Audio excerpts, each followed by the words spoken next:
You're on the air! Hello, folks. This is Blind Adam, the comic pimp of the Awesome Sauce Comics podcast. Our first episode since we went to the insanity, the insane in the membrane that is New York Comic Con. Throughout the course of the next couple of days, between this week and next week, we will be giving some highlights, and stuff like that, because I didn't really get a lot done at this year's New York Comic Con. I spent a lot of time waiting in lines to be in line for the line. Don't know why. And I was walking around with a digital recorder. I do have a clip and a one little interaction with Robin Lord Teller, who plays Oswald Cobblepot the Penguin on Gotham, which I will put on the podcast eventually. I also have some interaction with Stan the Man Lee, which will be going on the podcast eventually. I have some interaction with Chloe Bennett and Clark Gregg, as well as some very entertaining stuff that I did with everyone who was waiting in line with me as we waited the 3.5 hours on Saturday for a Stanley.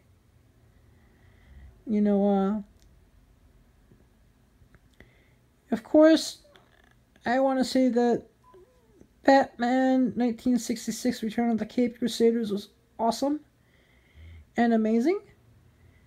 And I'm hoping that, I get to see it tonight with Tommy J from Around the Way, on digital, since we missed the Phantom event yesterday, which was my fault.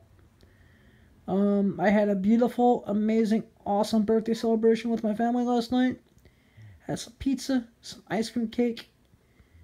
To everyone in the Awesome Sauce family that wished me a happy birthday, thank you very much. To my girl Tiffany over at Rick's Cabaret on 50th West 33rd Street. It may not be the official Gentleman's Club of New York, I can fucking talk.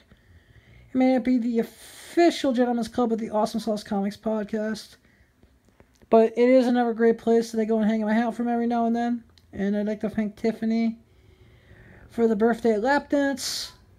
I'd like to thank Joe and the guy who works the door, whose name I forget, for their hospitality. I also want to thank Mike, the head of the ACBC Boardwalk Con, who runs the Marvel booth, for all his hospitality at New York Comic Con, for getting me into the Luke Cage Iron Fist signing, for getting me into the Agents of S.H.I.E.L.D. signing for all the panels. Just thanks, buddy. I love you, and I can't wait for ACBC 2017. I will do a full recap of the last couple episodes of Gotham, a lot of comics, a lot of other cool stuff in a little bit, but right now I have an interview I need to play with Shelley. Annette Shelley is the author of Frankenstein's Brother, and I'm just going to play it now. Yeah, testify.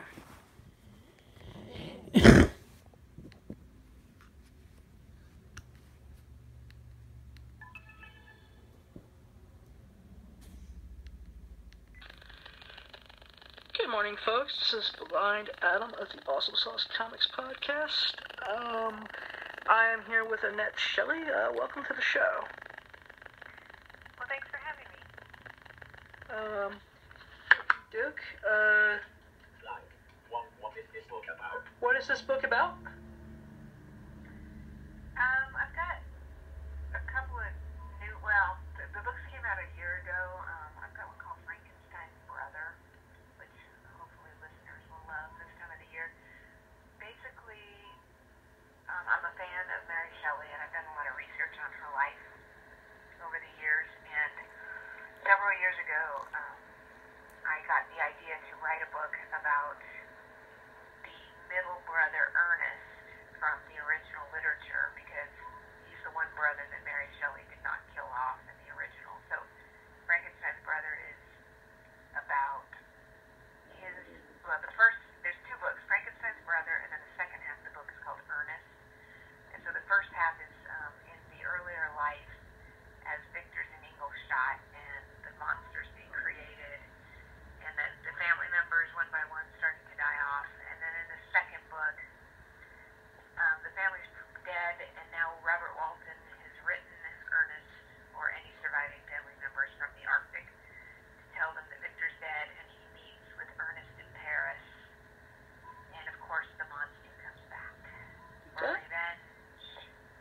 is fascinating. I did not even know Frankenstein had brothers. Alright. So that is very fascinating. Oh, thanks. Yeah.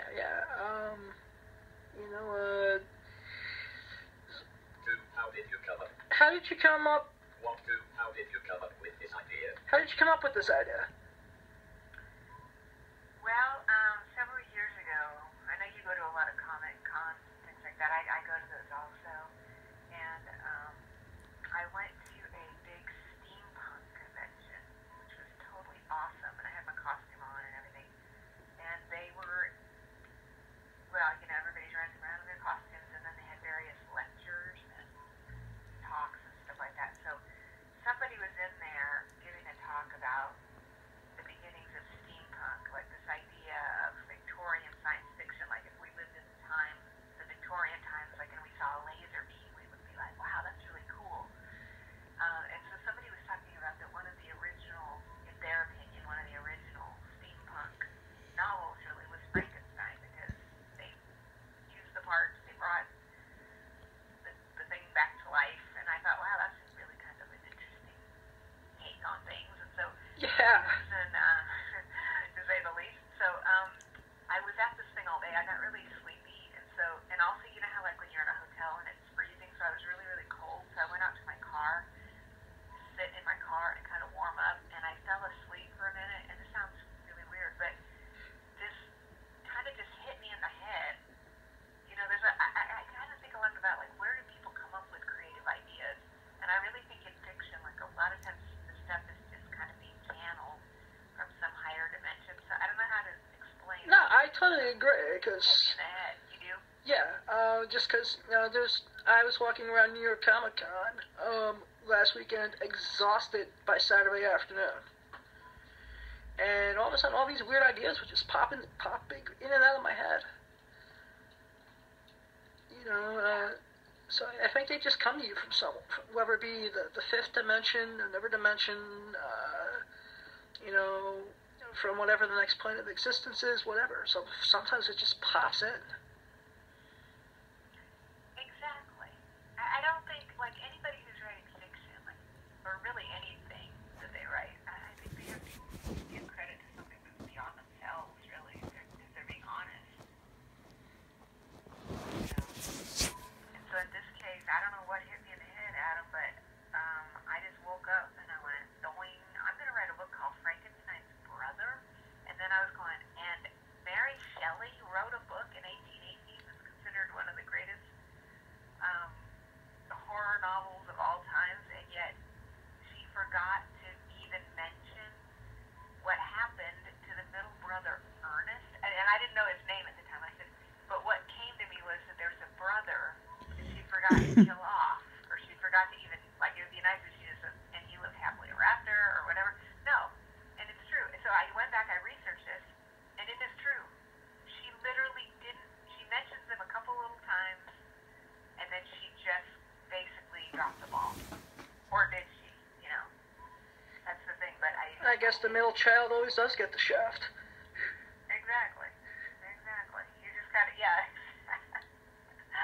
She definitely forgot him, or whatever. Yeah, But then, there's a lot about her life, that's very, very interesting, because her own mother died in childbirth, and I've done a lot of research writing this book, and these books, because I wanted to kind of line up the actual literature and the dates. Like, there's letters from Robert Walton that are not properly dated, and then there's certain time periods, like when the youngest brother, William, is murdered on a May 7th, and so I did a lot of research so that before I started writing my book, I could line up the dates with probability, even though I realized it's a fiction piece, and then I started looking at the fact that, there's a lot of real tragedy in Mary Shelley's life, and there's a lot of ways that these things really align. Like, I really believe that Victor, like her own mother in real life, she was married Wollstonecraft, who was a big feminist, and her mother died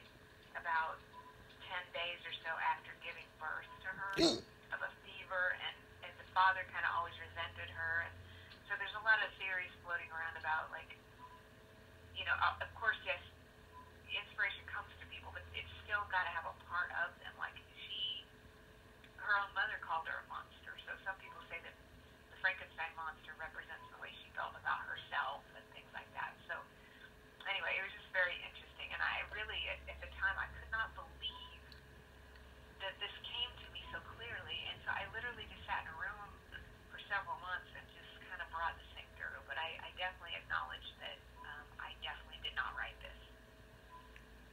Wow. All right, before I get to, I actually just thought of one thing off my head before I get back to the questions I actually have written down. I actually recently rewatched the original movie, and I really don't think the Frankenstein is actually a monster. I actually think it was all the people with the fire and the pitchforks that really were the monsters. I want to get your thoughts on that, since you've done all this search on Mary Shelley and, the whole Frankenstein monster thing. I mean, when you think about it, the monster, the quote Frankenstein, and in my books I call him Adam because... gee, thanks. Well, I mean, believe it or not, Mary Shelley named him Adam. That's what her intention was. This has been written. That's extremely interesting. So in my books, we acknowledge him as he considers this name to be Adam. So I'll call him Adam/monster. No offense, Adam. Okay, but hey, guess what? I like it. No, actually, I'm giggling with enjoyment over here. So. You probably maybe never knew this before. No, I did not. I'm actually got a smile on my face. All right, because there's something very, symbolically biblical about the name Adam, as I'm sure you thought about. I went to Catholic school. Don't remind me, please. Yes. Well, we'll try to forget that. But you're exactly right. I mean, the creature, let's just say, the creation of Victor Frankenstein. Does anybody? I mean, of course, I'm one that believes in the fact that in past lives and things like that as well. But do we choose to be born? And in this case, did this creature choose to come into the world? No. But now it's here, and now it can't get any love from its creator, and it's just getting very dejected and angry. And the things that come after it really, like you said, there really are more of the actual monster than the creature Adam himself, who really is more like a victim when you really think about it. Yeah, granted, he didn't, some of the things he did weren't all that great, but I think it's more because he had no understanding of what he was doing. Exactly. And he had come after his master, but his master basically ran away from him. Yeah. Rejected him, and so then therefore he's alone in the world. Trying to make sense of why he's even around. That's going to be very strange. Yeah. Like I said, very fascinating. You are an expert on Mary Shelley and Frankenstein. Why do you think she wrote the book? 4. Yeah, so you're an expert on Mary Shelley and Frankenstein. Why do you think she wrote the book? On the more mundane level in her life, well, there's two ways to look at this. Okay, so how the book came about, there's the story of how Mary Shelley, her mother passed away, her father was the famous political thinker William Godwin, and so she was living in the Godwin home, and he would always invite over all these literary luminaries to the house, and he married this woman who ended up being like an evil stepmother. I mean, this is straight out of a fairy tale. And during the course of her life, she met the poet Percy Shelley once when she was younger, and then the wicked stepmother basically sent her off to Scotland. And there's a part in the Frankenstein literature where the Victor goes off to Scotland, to the same area where Mary Shelley was banished to as well.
makes sense for the times. Exactly. So they don't really expect much out of her, other than the fact that both of her parents really were famous in the literary world. And so in her memoir, she talks about how she just went back every night, she can't think of anything decent, and that she had a dream about this person standing over his creation, and the creation opens its eyes and comes to life. And she said she just couldn't get it out of her mind, and so she started writing it. And that's kind of how the thing was born. There's incidences in the actual novel that also Viewfinder. Focus on lock. Viewfinder. Focus on lock. Image. Tap to focus. He takes a lot of laudanum, which is the opiate of the day. And in real life, Percy Shelley really did overdose on laudanum, and was very, very interested in the Illuminati, which was basically based in Ingolstadt. Oh wow! Even back then, you hear about the Illuminati. That's interesting. So there's just lots and lots, and then she had a stepsister commit suicide. Oh wow! All kinds of stuff that was just absolutely tragic. Also, I think the deaths of her own children. One of them, one of the kids in Frankenstein is William. Of course, her father's name was William, but she also had a little boy named William who died, and she had many, many children who died, and partly because of her crazy lifestyle of walking around Europe with Shelley. But I think a lot of this really ate at her and created the grief and the angst, because at its fundamental core, on some level, I mean, there's a lot of themes in Frankenstein, but one of them is that, Victor's mother's dead, he doesn't understand death, he wants to somehow overpower death and see if he can do away with it by bringing things back to life. And I think there might be some aspect of that as well in the literature. So I think there's a lot of reasons why she wrote this story. Wow, that actually makes a lot of sense. I find that very, very fascinating. What weird experiments of the day, or grotesque experiments of that day, were in the book? There was a lot, also, biographically. At the time when Mary Shelley was alive, there was a lot of really weird experiments that were going on in modern medicine. One of them, there was, and I apologize, I can't remember the guy's name, right? I think it was,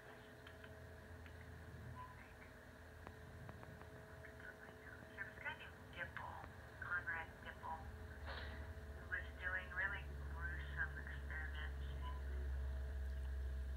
He lived in a castle, and everyone thought he was possessed, and he came up with this oil, and he thought he could animate things. And then there was Galvani, and there was another gentleman in Scotland who actually, there was an executed criminal, and he brought that criminal into a room of spectators and put a shockwave through the guy's feet, and the guy actually sat up and opened his eyes and went, and his arm wrenched out, and the group was just gasping.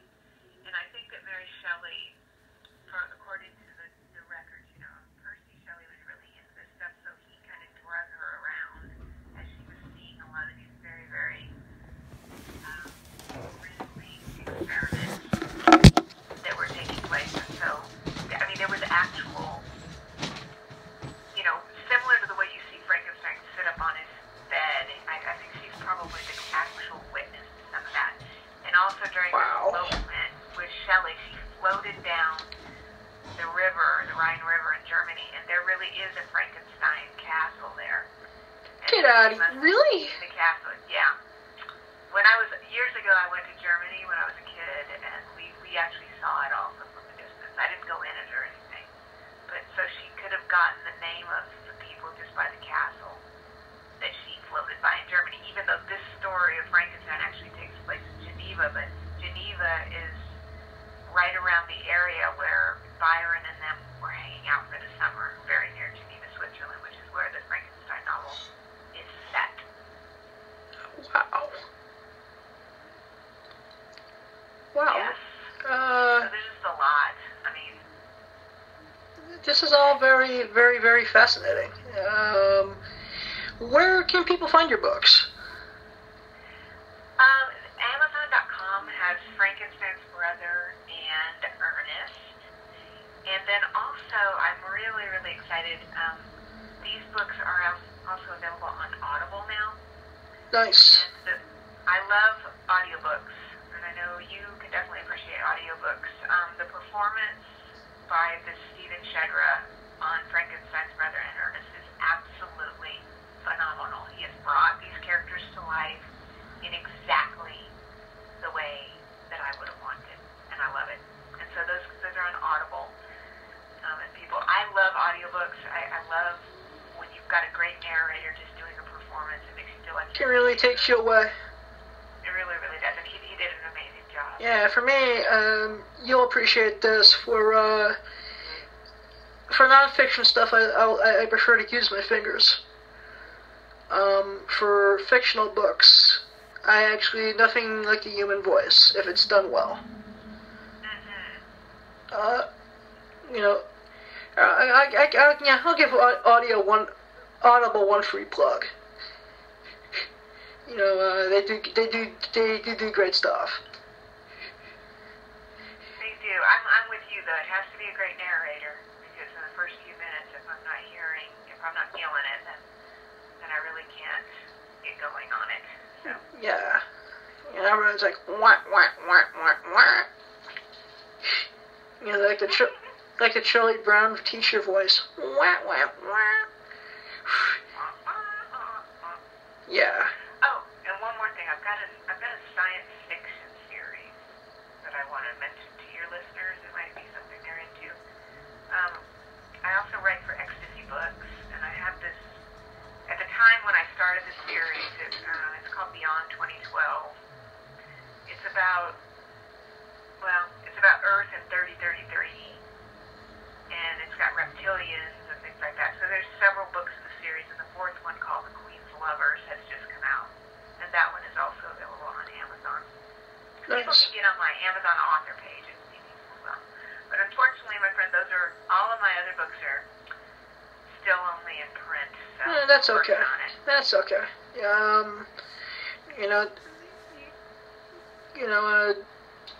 It's easy to find someone to read things to you, so. Exactly.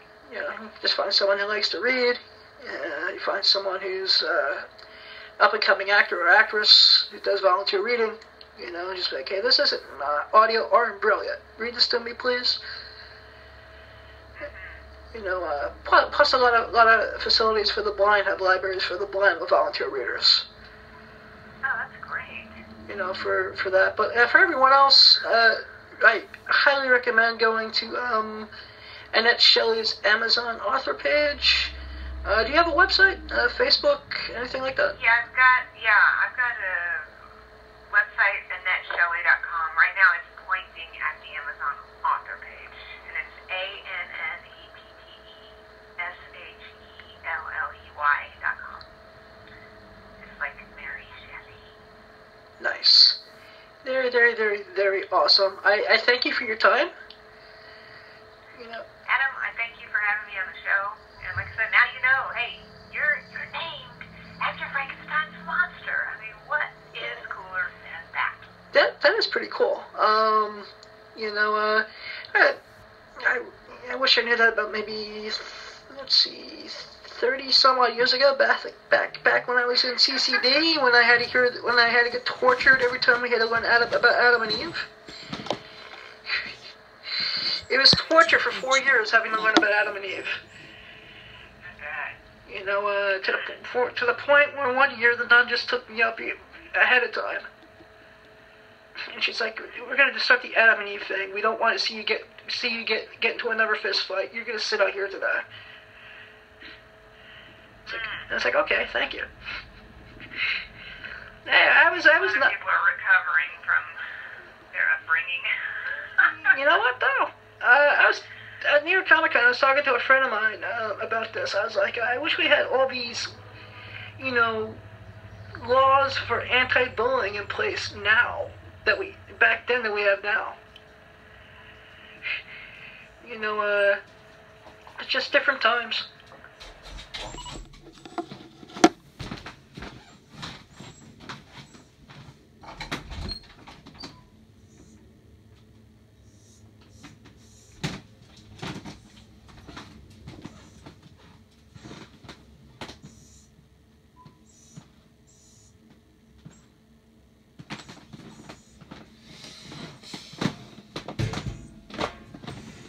that's it, folks. This has been another episode of the Awesome Sauce Comics Podcast. I thank Shelley, I thank Annette for her time. And of course, that's Frankinsten's brother. And you can find on Annette Shelley through Amazon and through her own website, www.annetshelley.com. I'm going to go see what the Awesome Sauce dog is throwing a hissy fit. Keep one foot in the gutter, one fist in the gold. Too hot to handle, too cold to hold. Blind on them out. T. Tango. Apps with home. Cat age. Home.